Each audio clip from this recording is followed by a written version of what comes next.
Hi, my name's Peter from Easy Music Center, and today I'm going to be talking about our small powered PA system. We have two JBL EON10G2s and a Yamaha MG12X-CV mixer. Included in this system is two microphones. They are Sennheiser E835S, that's the one with the switch, and two mic bags. We also have the XLR cables that go from the mixer to the speakers to send the audio, and the two IEC cables to run from your outlet to the speakers. For the microphones, we have also another set of XLR cables, two of them, to run from the mixer to the mics, a power cable to power the mixer that plugs into your outlet. And we also have two sets of aux cables, 3.5 TRS to 1/4 inch mono. And typically a lot of people would use this to plug it into their phone. Just remember, we don't supply the jack that converts your USB-C phone or your iPhone Lightning to a 3.5, so that is on you to bring. But this will help you plug in your phone to the mixing board system in case you want to run backup sounds from Spotify or something like that. Also included in the system are two microphone stands. They both have a boom and they're tripod style. And we also have two sets of speaker stands. All right, let's take a look at what that's going to take to set up. Now we're going to cover how to set up a speaker stand. Normally these knobs will be tightened, so if you want to spread this out, you do need to loosen this up. You can spread it out. It's going to be more stable if it's wide, and you're going to take up less room if you don't put it out as far. Right now we're not working with a lot of space up here, so I'm not going to put it that wide. Tighten that up. And this will usually be tightened. You have to loosen that up. And so there's two safety systems here. The more important one is going to be the pin. You can put that in. It goes all the way through, and then it rests. And then you can also tighten that up. Now we're going to be talking about the mic stand, and everything should be tightened when you get it. So the first thing is going to be to loosen up this and open up the legs. Then you're going to want to tighten this back up for safety. And there is another thing to screw right here. It was already tight, and that allows this part to move up and down. Tighten that up. Then we have this guy right here. And the one thing to be careful with is if it's already tight and you move this around, sometimes that can increase the chance of breaking it. So you do want to loosen it up. Set it at an angle. You can always adjust it later. Tighten that up. Now that part's locked. And the next piece is going to be this guy right here, adjusting the boom.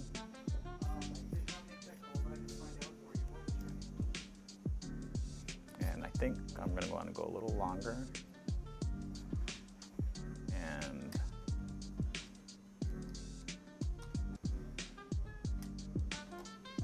something like that. That looks about right for me. Let's test out the mic and see how it sits.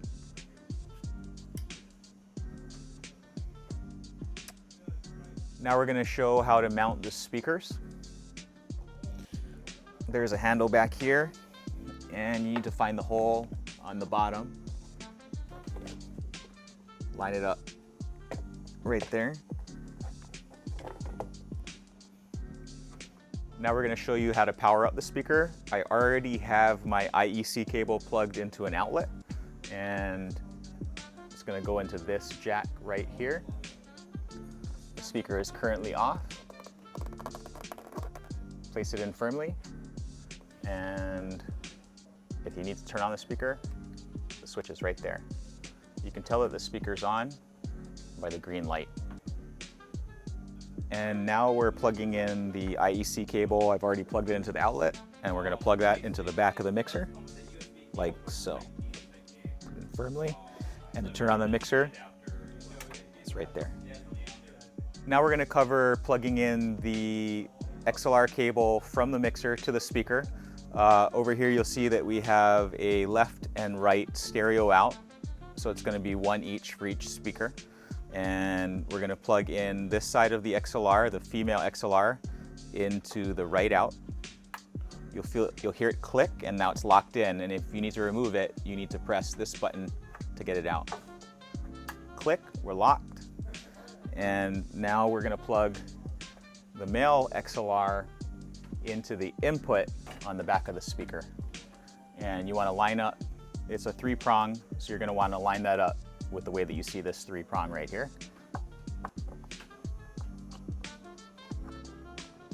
And there is no click and no lock on this one, but you just want to make sure it's well seated.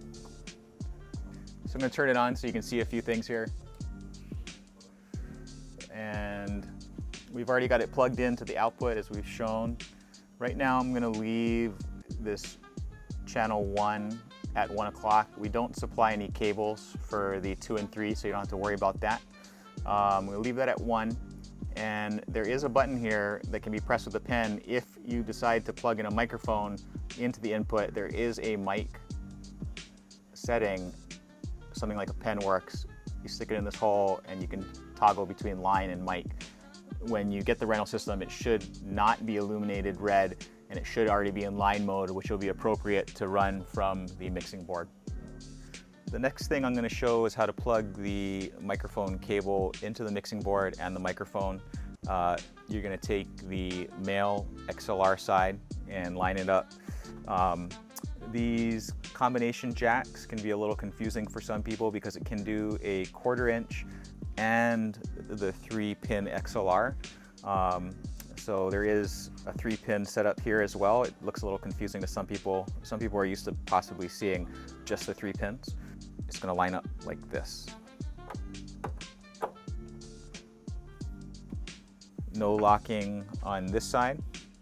And the female XLR is going to plug into the bottom of the mic here. You're going to line up the 3 pins. And this side will lock. So if you want to get it out, you need to press this button down.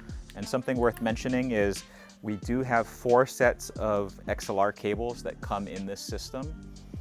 The shorter ones are going to be more typically used for the microphones, and the longer ones are going to typically be more often used for the speakers. But depending on your application, you may decide to flip them.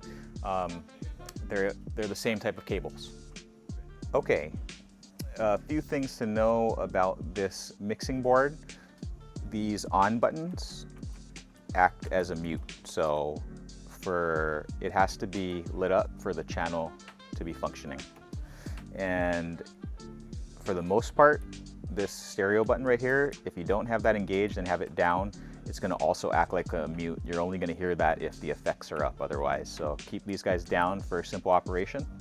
A couple other things to highlight are this is the individual effects per channel. Over here you have your 3-band EQ, high, mids, and lows, and you can play with those as needed.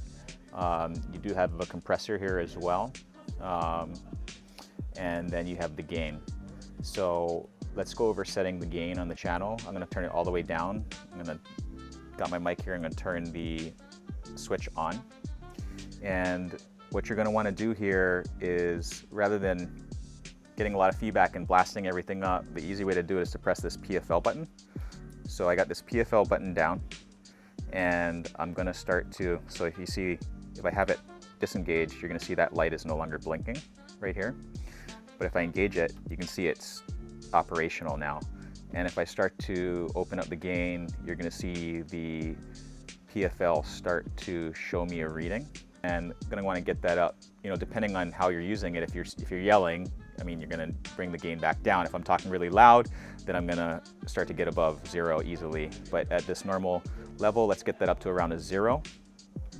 And now let's test to see if our levels are set well. So I'm going to turn this guy up to 0.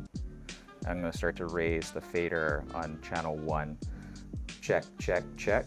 And I don't want to turn this up too loud to ruin the audio on this video, but I'm getting a decent level here, and I now have control of the channel 1 with this fader knob here. And if you want to turn the PFL off, then if I turn that off, then now you're seeing the actual output on the stereo board. So I'm going to turn that back off for a second, and let's talk about the effects. So you have 24 different types of effects. It's a rotary knob, and the way to engage any new effect is to spin it and then press it down. So let's go to a reverb. I'll press that in, and then you also have a parameters right here, and that'll, depending on which effect you're on, it is going to change the way that that effect works. Like a delay might have a short or a long throw delay. But we are on reverb now. Let's see how that sounds. So I'm going to turn my level back up. Check, check, check, check, check. All right, we've got a decent level here, and the effects return does need to be engaged. So I can turn this up, but you're not going to hear anything yet because there's absolutely no effects on this channel. So if I start to turn up the actual effects on the channel, hopefully we hear some reverb kick in, and I'm starting to hear it already. And that's the basics of what you need to know to get this mixing board operational. One other thing that you might consider knowing is this auxiliary cable that you plug into your phone. That might be something that would be easy to do on a stereo channel. That'll make it so that it goes into the left and the right of the speaker. You plug this guy into your phone, and you can do the same thing with the pre-fader level check with your phone, so you don't blast it out the speakers. You can test and see if your levels are correct before, you know, blasting it out to the house. Something to consider with these microphones and this speaker setup is the proximity of the microphone to the speaker. And you're probably going to experience less feedback issues if you keep the microphones behind this speaker plane. These types of microphones are cardioid microphones, and the speaker pattern is going to be kind of like a basketball size around here. It's going to have a lot of off-axis sound rejection from this direction. If you have some sort of other sound source coming from here, it's probably not going to get in here, but if you were to put this microphone here, you're going to start to get that feedback loop, so do be careful of that. So that covers the Easy Music Center JBL powered speaker rental system. If you have any questions, please give us a call at 808-591-0999. You can also email us, admin@easymusiccenter.com. That's admin like administration, admin@easymusiccenter.com. We also have a chat function on our website. Any questions or comments or concerns, please let us know. And if you want to book this system, you can reach us through any of those avenues as well for a booking. Thank you. So basically, this is how you set them up. Just plug anything, make any kind. If you turn up on the knob or turn up the fader and you hear one sound, the bugger should good. If you don't hear nothing, then try one different knob. That's it.